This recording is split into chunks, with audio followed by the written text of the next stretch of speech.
retrouve dans une façon de filmer un peu spéciale pour cette vidéo. Et en fait, je vais vous faire un avant-après détartrage pour Loki. Et après, je vous parlerai de comment faire pour limiter le tartre, des solutions que nous on a trouvées et que je mets en place pour Loki et Mojo. Même si en vrai, il doit les faire détartrer, donc ça veut dire que ça n'a pas fonctionné au top du top. Donc voilà le Loki en question. Le Loki sauvage a bientôt 6 ans et a été nourri aux croquettes et au pâté. Quand je dis croquettes et pâté, c'est en fait qu'il a une alimentation mixte. Il a à la fois des croquettes et une pâtée tous les jours. Ce sont des croquettes sans céréales qui sont dites premium et ce sont des pâtés équivalentes. Voilà. Il a aussi des friandises dans son alimentation quotidienne. Je lui donne des friandises parce qu'il adore ça, parce qu'il fait le gentil, qui nous donne beaucoup d'amour et que j'aime bien lui en donner. Et là, c'est la partie compliquée puisque je vais essayer de vous montrer ses dents et surtout ses molaires. Tu nous montres Lolo?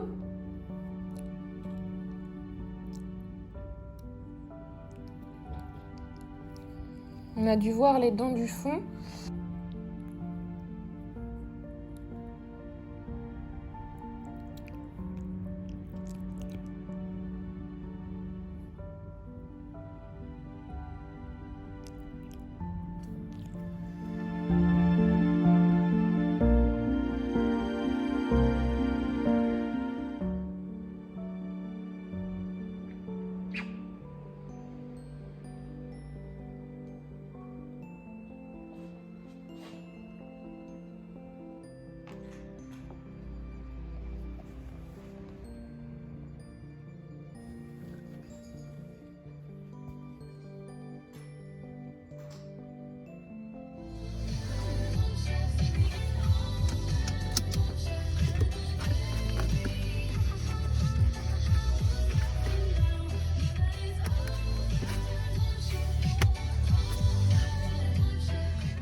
Bon, on est le matin du jour J. Je viens de laisser Loki chez le vétérinaire. Du coup, on a fait un petit check-up avant de partir sur le poids pour surtout bien doser l'anesthésie générale. Et j'ai redemandé à ce qu'une prise de sang soit faite avant l'anesthésie pour avoir des données de base en fait, pour voir comment ça se passe au niveau de son organisme, s'il a trop de ceci, trop de cela, pour ajuster un peu ou complémenter aux besoins. Voilà, bon, il a été mignon comme d'habitude, mais j'ai prévenu le véto que la dernière fois qu'il avait été dans une cage chez le vétérinaire, ça s'était pas très bien passé. Et ils ont dit qu'ils allaient tout faire pour que ça se passe bien, ils sont vraiment trop bien. Et qu'ils me tiendraient au courant. Mais là, j'ai rendez-vous à 15h45 pour le récupérer. Sauf si vraiment il est trop réveillé avant et qu'il commence à être agacé, je viendrai avant. Voilà. Donc, à tout à l'heure.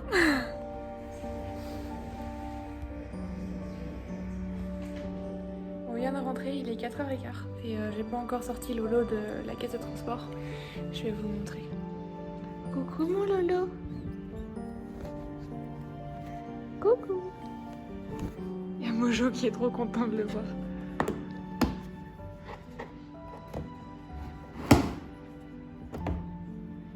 Salut. Ils lui ont remis son petit pull.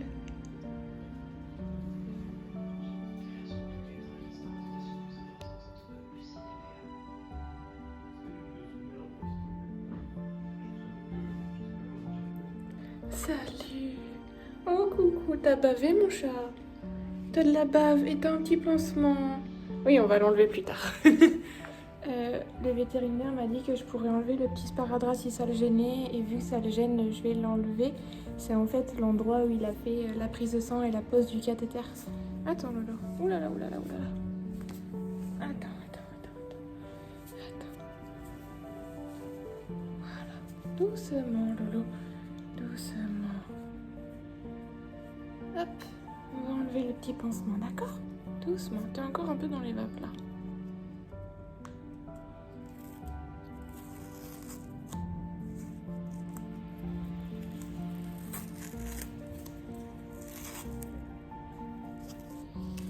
Est-ce qu'il t'a rasé ta petite peau? On n'a pas vu ça, on sait pas. Est-ce qu'il t'a rasé ta petite peau? Doucement. Oh, il t'a rasé ta petite peau. Fais voir, t'as rasé tes petits poils. Oh. Allez, vas-y.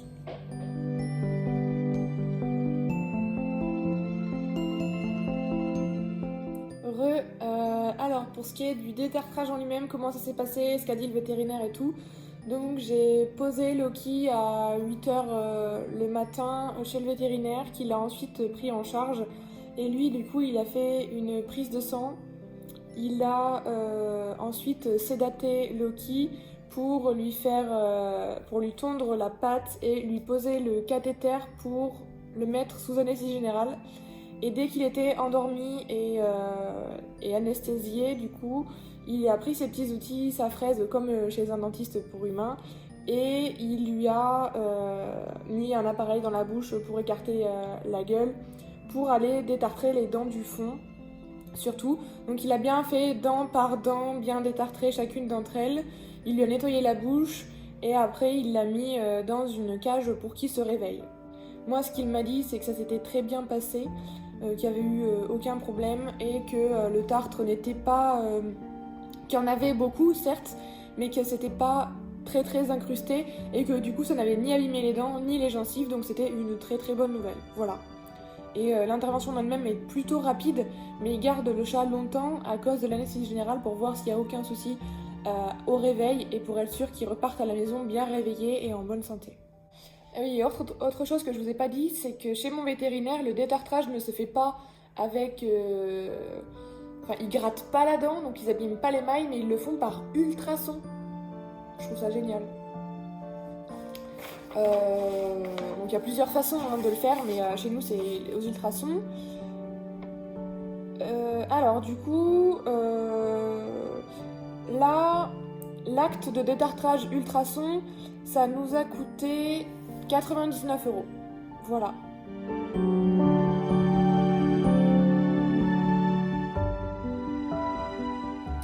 Donc on se retrouve 3 jours après le détartrage de Loki.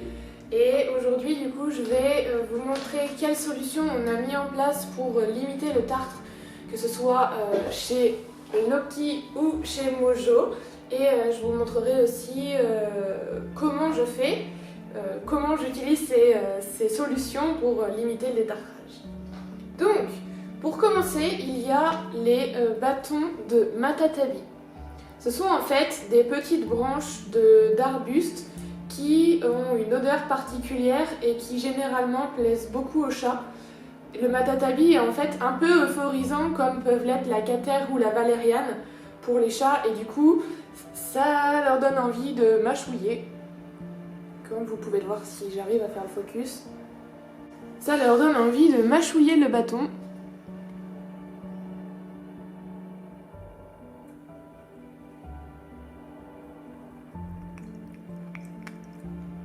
Et du coup, l'action de mâchouiller ce bâton, en fait, ça enlève le tartre des dents, surtout les dents du fond. Bah, Mojo vous fait la démo en direct. Hein. Voilà. Donc, il y a les bâtons de Matatabi, c'est l'option numéro 1. Mais souvent, ça suffit pas, surtout si le tartre est incrusté. Et en fait, on peut pas faire quoi que ce soit. On peut pas enlever le tartre qui est incrusté. Mais on peut limiter l'apparition du tartre et limiter l'installation du tartre sur les dents. Et pour ça, il y a 2 poudres qu'on utilise au quotidien, enfin sous forme de cure. Il y a la poudre Plakoff. Donc voilà, c'est une poudre qui est composée d'une algue particulière qui permet de limiter le tartre sur les dents. Et il s'est fourni avec la dosette et il faut le mettre du coup dans l'alimentation. Voilà, c'est comme ça. Donc chez Biogans, ça s'appelle le Dentiflaque. Ils disent de faire 20 jours consécutifs, puis après 7 jours par mois. pour avoir un résultat intéressant. Et ça se présente sous cette forme-là, c'est le même principe que le dentiflaque. Et pour finir, il y a la brosse à dents, donc là c'est le modèle qu'on met sur le doigt, et le dentifrice qui a un goût qui plaît aux chiens et aux chats.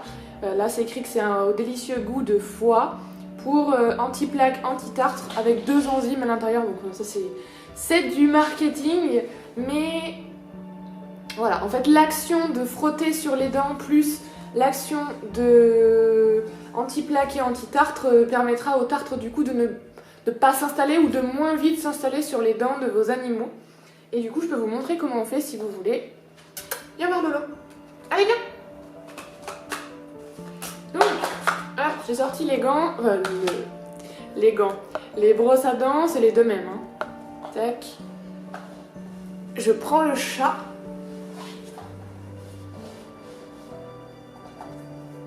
Je prends le dentifrice.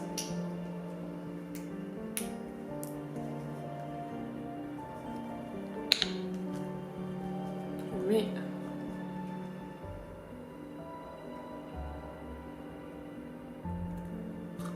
hop.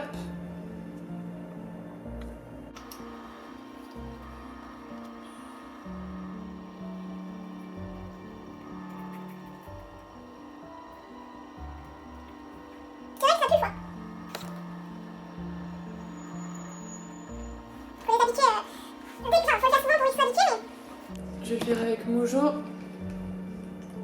J'en remets.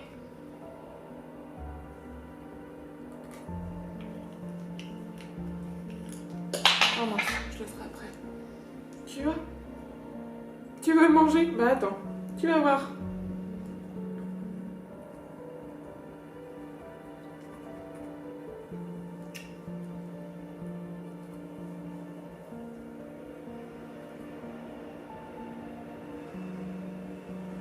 Voilà, donc vous le faites mieux que moi. Aujourd'hui, ils sont pas très patients. Puis j'avoue, je me suis pris voilà, en caméra, c'est pas facile. D'habitude, on est 2 pour le faire. Il y en a un qui tient le chat, l'autre qui peut passer le doigt correctement. Mais voilà un peu le principe. Et sur Instagram, vous avez été plusieurs à me demander de ces nouvelles, de pourquoi j'avais fait ça, comment j'avais fait ça, et de me poser des questions. Du coup, je vous avais mis une boîte à questions en story et sous un post. Et vous avez été plusieurs à me poser des questions, donc je vais y répondre maintenant.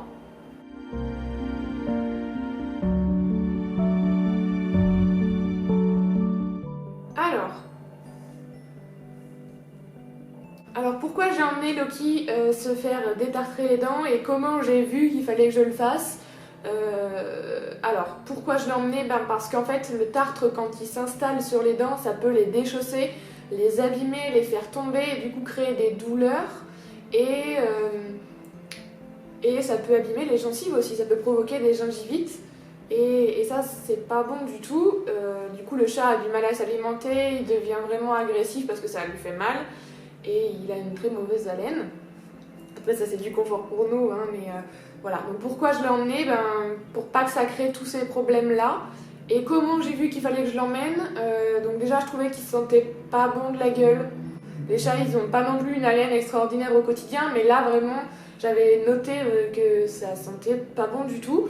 Et quand ça sent pas bon c'est qu'il y a quelque chose qui se cache derrière. Et puis je regarde souvent leurs dents et là je voyais que voilà, c'était marron, c'était jaune marron, voilà, c'était pas beau. Et lors du rendez-vous annuel avec notre vétérinaire, je lui ai demandé du coup de contrôler les dents et de me dire ce qu'il en pensait. Et il m'a dit que faudrait envisager un détartrage bientôt. C'est quand je l'ai rendu visite en septembre et donc moi j'ai pris la décision de le faire en février. J'aurais pu encore attendre encore 6 mois hein, avant que ce soit trop grave, mais on avait le budget, on avait le temps de le faire, donc on l'a fait et c'est fait au moins, voilà. Et maintenant, voilà ce que ça donne. Je vais vous mettre une petite vidéo si j'arrive à le prendre en vidéo. Voilà, donc on voit que c'est vraiment blanc, on voit qu'il s'est brossé les dents en fait.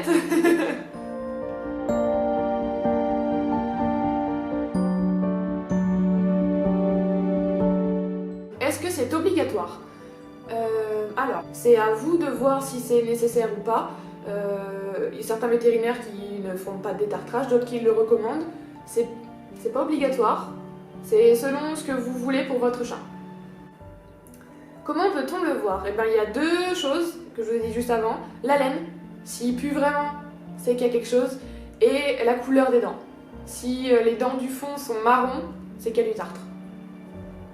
Notre question, tous les combien de temps à peu près tu en fais? Eh ben, c'était le premier détartrage de Loki et il aura 6 ans dans 2 mois. Voilà, ça dépend des chats en fait. C'est comme les humains, certains humains ont une salive et une bouche qui fait que le tartre s'accumule, d'autres pas du tout. Et bien chez les chats c'est pareil, donc là quand vous allez à votre rendez-vous annuel chez le veto ou que vous arrivez à le contrôler vous-même, vous regardez la couleur, vous demandez à votre veto et il vous dira. J'ai pas de recommandations là-dessus.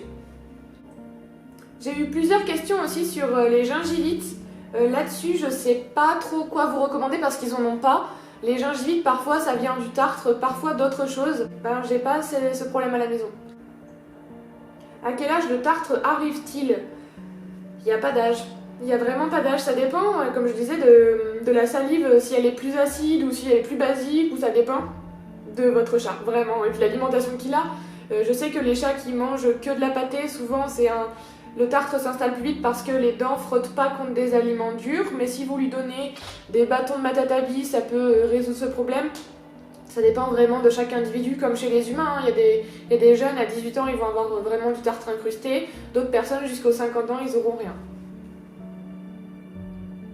Je veux bien des informations, mes chats ont une haleine de chacal ou de phoque. Eh ben, c'est pas bon signe. Quand il y a une mauvaise haleine, c'est que c'est vraiment pas bon signe. Est-ce à réaliser une fois par an, par exemple? Non. Je pense pas qu'une fois par an, ce soit nécessaire. Surtout si on met en place des systèmes, quand je vous ai montré, les solutions comme je vous ai montré, ça limitera le tartre. Mais tous les 1 an, ça paraît vraiment beaucoup. À moins que votre chat ait des gros soucis de tartre qu'il faille renouveler tous les ans. Mais mon vétérinaire m'a pas dit que tous les ans, c'était bien. Il m'a dit... quand ça s'installe, quand la mauvaise haleine revient, au contrôle annuel, on regarde et puis voilà. Comment est-ce que tu as su qu'un détartrage était nécessaire? L'haleine, la couleur des dents. Y a-t-il des actions qu'on peut entreprendre pour limiter cette formation? Oui, je viens de vous les présenter. Donc le dentiflac, le brossage des dents et le bâton de matatabi. Il existe aussi des friandises anti-tartre, des croquettes anti-tartre. Ça c'est du marketing, je suis pas sûre que ça marche réellement. Est-ce qu'il y a des aliments qui favorisent plus le tartre que d'autres? Là-dessus, j'ai entendu dire, et j'avais lu quelque part, que les aliments humides restaient plus sur les dents que les aliments solides. Mais encore une fois, je ne vais pas trop me prononcer là-dessus.